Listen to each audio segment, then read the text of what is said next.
وہ سنیل کو کہیں گے کہ بیٹا آج میں نے تیری گردن کاٹ دی ہے تو تو ذرا لیٹ اس بیڈ کے اوپر. میں دیکھتا ہوں سنیل کیسے لیٹتا ہے وہاں، بھاگ جائے گا وہاں سے فوراً، قابو ہی نہیں آئے گا. Never ever.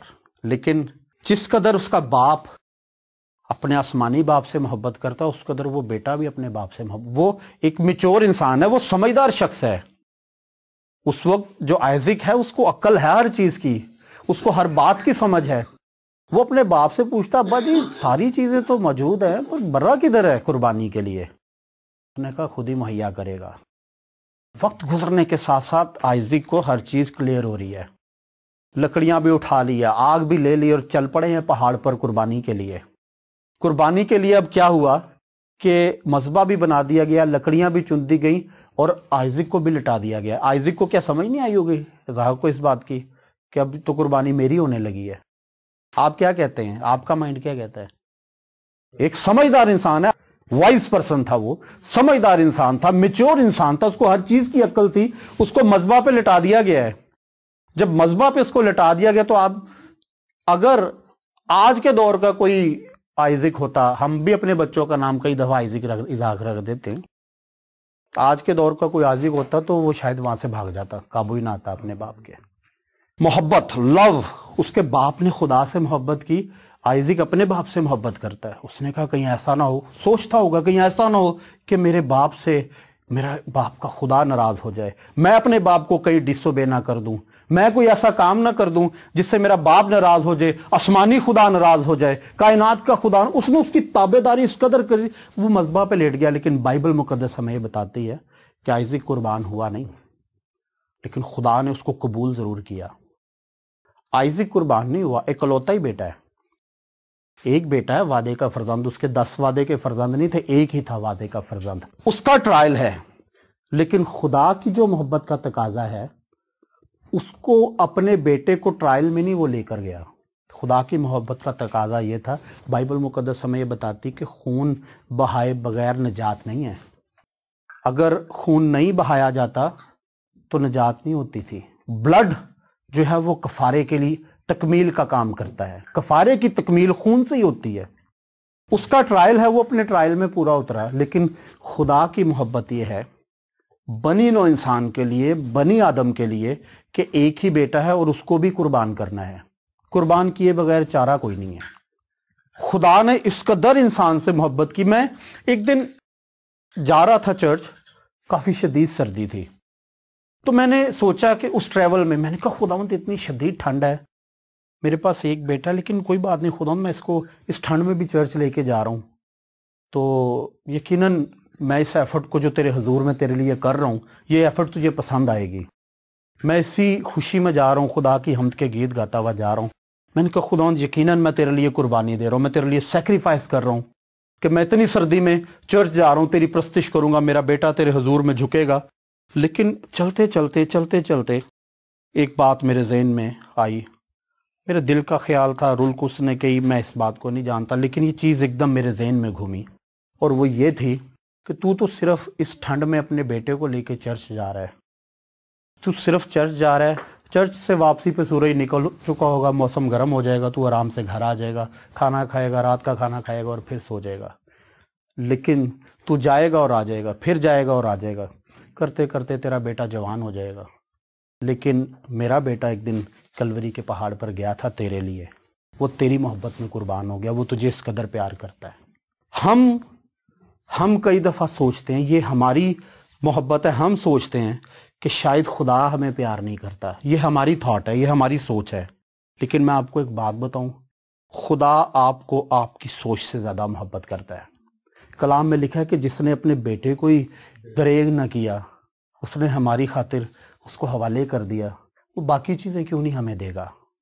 پہلے ڈھونڈو تم اس کی راست بازی، اس کی بادشاہی، تو یہ ساری چیزیں تمہیں مل جائیں گی. ہم ایڈوانس میں ساری چیزیں ڈھونڈنا شروع کر دیتے، راست بازی اور بادشاہی کی تلاش بعد میں شروع کرتے ہیں.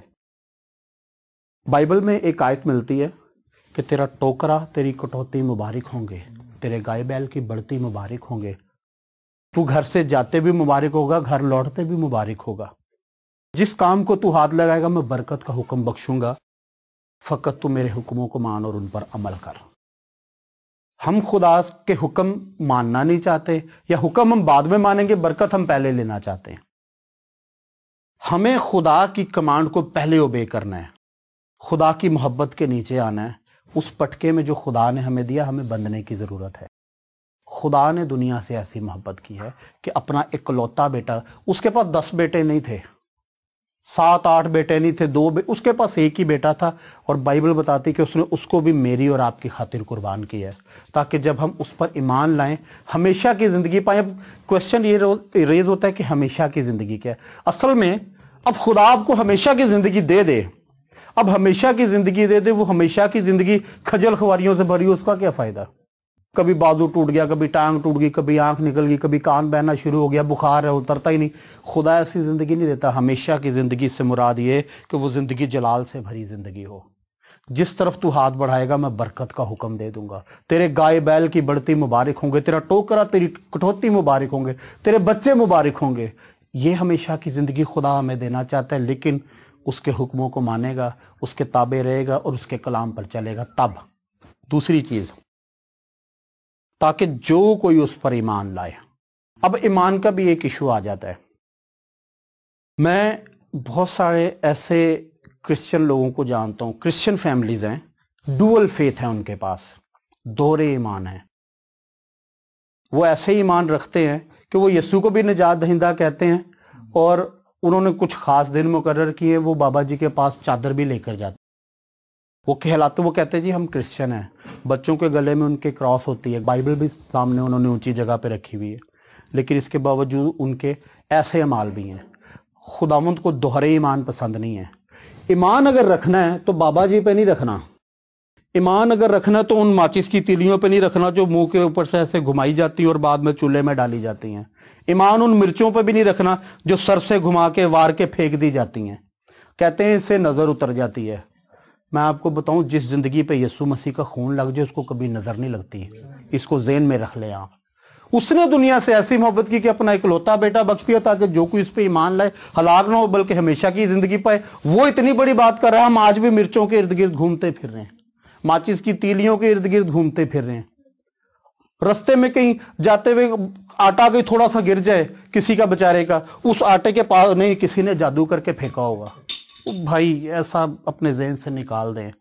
یو آر چوزن پیپل، آپ کے محافظ جو ہیں وہ فرشتے ہیں۔ یسوع مسیح کا خون آپ کی پروٹیکشن کے لیے اویلیبل ہے، یسوع مسیح کا لہو آپ کو ہمیشہ تحفظ فراہم کرتا ہے۔ وہ آٹا آپ کا کیا بگاڑ سکتا ہے؟ میں کہوں ایک کیا، اس طرح کے 10 آٹے بھی پھینک دیے جائیں گے، آپ کا کچھ نہیں ہو سکتا، کیونکہ یسوع مسیح کا خون آپ پہ ہے، تاکہ جو کوئی اس پر ایمان لائے ہلاک نہ ہو ہی نہیں سکتا ہلاک۔ ایمان یسوع مسیح پہ ہلاکت کیسے ہو سکتی ہے؟ ایمان یسوع مسیح پر رکھا ہے۔ آپ یہ سوچتے ہیں کہ جادوگر آپ کو ہلاک، میں کہتا ہوں دنیا میں ایسا جادوگر بن ہی نہیں سکا جو یسوع مسیح کی قدرت کا مقابلہ کر سکے۔ خداوند کا بہت زبردست خادم ہے، یسوع مسیح کی محبت کو پریچ کرتا ہے، رینہارڈ بونکی، اس کی میں بک پڑھ رہا تھا۔ اس نے بتایا کہ جب وہ افریقہ میں خداوند کے کلام کی خدمت کے لیے گیا، اس اسٹیڈیم میں جہاں پر لاکھوں لوگ اکٹھے تھے کلام سننے کے لیے، اب وہاں پہ انوائرمنٹ نہایت عجیب ہے۔ سننے کلام آئے ہیں، کوائر گیت گا رہی لیکن کوئی گیت نہیں سن رہا، کرنے پرستش آئے ہیں لیکن کوئی پرستش کر رہا نہیں، کوائر اپنی ڈیوٹی سر انجام دے رہی ہے۔ اب وہاں پہ کوئی برگر کھا رہا ہے، کوئی پاپ کارن کھا رہا ہے، ایک انہوں نے سینمے جیسا ماحول بنایا ہوا ہے۔ اب جب خداوند کا خادم رینہارڈ بونکی وہاں پر کلام سنانے کے لیے آیا، تو جب کلام سنانے کے لیے وہاں پر آیا تو اس نے وہاں پر جب لوگوں کو دیکھا تو اس نے کہا خداوند یہ تو کلام سننے کے لیے پریپیئر ہی نہیں ہے۔ اور جب اس نے آسمان کی طرف نگاہ کی تو رات کا ٹائم تھا، اور رات کے ٹائم تو آسمان کالا ہوتا ہے، چاند ستارے سب نظر آتے ہیں، وہاں پہ کچھ بھی نظر نہیں آ رہا تھا، آسمان سرخ ہو چکا ہوا تھا۔ اس نے خداوند سے پوچھا، اس نے کہا خداوند تو میری کیا رہنمائی کرتا ہے اس ساری سچویشن کے بارے میں؟ خدا نے کہا، بتایا اس کو، اس نے کہا یہ وہ بدروہیں ہیں جو ادھر کے جادوگروں نے بھیجی کہ تجھے ہلاک کر دیں۔ اس نے کہا خداوند میرے لیے کیا حکم ہے؟ اس نے کہا کچھ نہ کر، فقط ان کو میرے نام سے جھڑک دے، یہ سب بھاگ جائیں گی۔ اس نے کچھ نہیں کیا، فقط آسمان کی طرف ہاتھ بلند کیے۔ اس نے کہا میں ان ساری تاثیروں کو، ان ساری بدروہوں کو یسوع کے نام سے جھڑکتا ہوں کہ یہاں سے چلی جائے۔ چند ہی سیکنڈ میں وہاں پر ایک ہوا چلی اور آسمان صاف ہو گیا، ستارے نظر آنا شروع ہو گئے، چاند نظر آنا شروع ہو گیا، اور سب لوگ سیکوینس سے بیٹھ گئے کلام سننے کے لیے۔ عبادت کے اینڈ میں کیا ہوا کہ وہ تمام جادوگر جنہوں نے یہ سارا کام کیا تھا اس کے خلاف، وہ اپنی کتابیں لے آئے، اپنی ہڈیاں لے آئے، اپنے من کے جو کچھ ان کے پاس تھا وہ لے آئے، اور آ کر اسے کہنے لگے کہ تو کس خدا کی عبادت کرتا ہے، ہمیں بھی بتا، ہم بھی اس کے پیچھے چلیں گے، کیونکہ جو جادو ہم نے تیرے خلاف کیا ہم کسی کے بھی خلاف کر دے وہ نہیں بچتا، وہ مر جاتا ہے۔ وہ کون سا خدا ہے جو تجھے بچانے کی قدرت رکھتا ہے؟ اس نے کہا یسوع مسیح ناصری، جو مجھے بچانے کی طاقت رکھتا ہے، کیونکہ اس نے اپنے اکلوتے بیٹے کو مجھے بچانے کے لیے زمین پر بھیجا ہے، وہ مجھے تمہارے ہاتھوں ہلاک نہیں ہونے دے گا۔